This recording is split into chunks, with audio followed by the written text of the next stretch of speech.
A high school horror. Nathan looked back at Jerry. Their team fought hard, but Nathan's team had eradicated any chance of winning. Jerry and Nathan had always been rivals, though for Nathan it was more of a friendly rivalry, while for Jerry it was more personal, more egocentric and prideful. Jerry and Nathan were team captains of both their teams, and their rivalry really passed down to their team members, to the point where they sometimes used to fight. One day, Nathan and Jerry had a brutal exchange of words. Jerry had a crush on the main cheerleader, Lucy, who actually liked Nathan. When Jerry asked Lucy to go to prom with her, she declared that she wanted Nathan to take the spot, and that fueled a rage, which Jerry took out on Nathan. In the canteen hall, a fight broke out and both of them were suspended for a week. In the coming week, Lucy, still inclined towards Nathan, told the boys that whoever wins the next football game would get to ask her to prom. Lucy almost definitely knew Nathan would win, and that was precisely why she publicly called Jerry for this match. And as for Nathan, whenever his credibility as a football player was questioned, his ego takes over and he goes into a complete competitive mindset.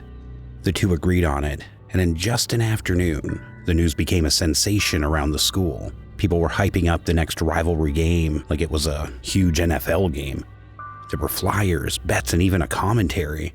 The game was nothing short of legendary for the school. The in-house rivalry wasn't a huge deal, but this was that to the extreme, and Jerry's team lost by a huge margin. It wasn't a loss. It was a humiliation. The cheerleaders, captained by Lucy, were biased towards Nathan's team. Once the game was over, they fumed out of the grounds and Nathan and Lucy ran for an embrace. Everyone thought the day was over. Most of the kids went back while the cheerleaders and the teams went back to school to change. When they arrived at the school, it was particularly empty. Not even a single person from the ground came to the school. It was almost 8 in the evening, but even then, it shouldn't be this empty. Nathan's crew went to the locker room to change and they found it empty too. Jerry's crew wasn't there, but all of their stuff was missing, so they figured all of them got salty and went with haste, not having to deal with Nathan. But as they were unwinding, they heard a blood-curdling scream from across the wing. Everyone rushed out of the locker room to investigate. One of the cheerleaders asked for Nathan, and they were taken to the girls' locker room, where they found Lucy dead on the floor with her head smashed open. Nathan couldn't believe what had happened. He urged the people to call the cops, but all of their phones were out of service. Nathan ran towards the front door only to find it locked up. He tried to smash it open, but it was too big. The rest of the team suggested windows, but that too was locked up. As they were trying to break down the windows, the lights in the corridor started to flicker.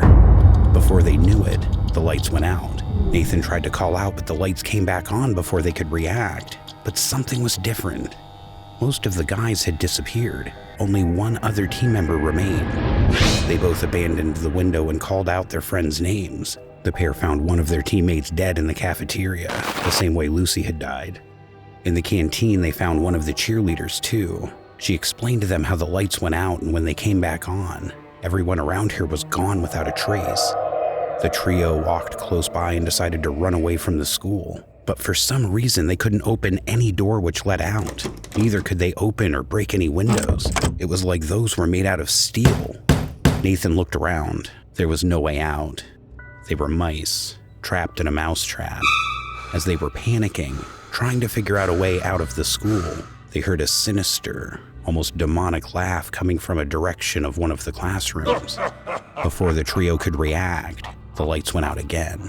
Nathan quickly tried to grab the cheerleader and his teammate, but it was too late. It was like they instantly vanished into thin air.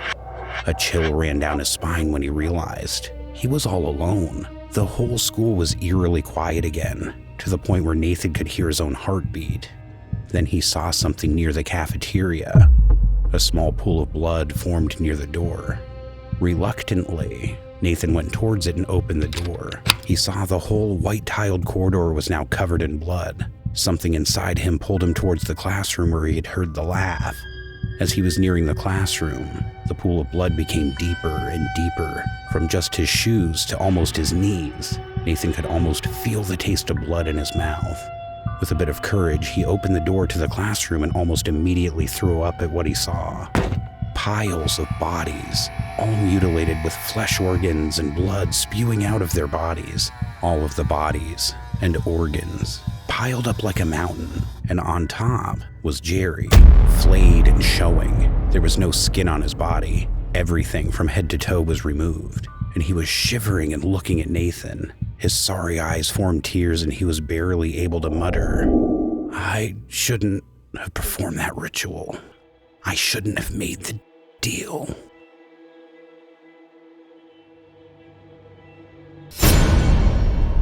Subscribe today. Or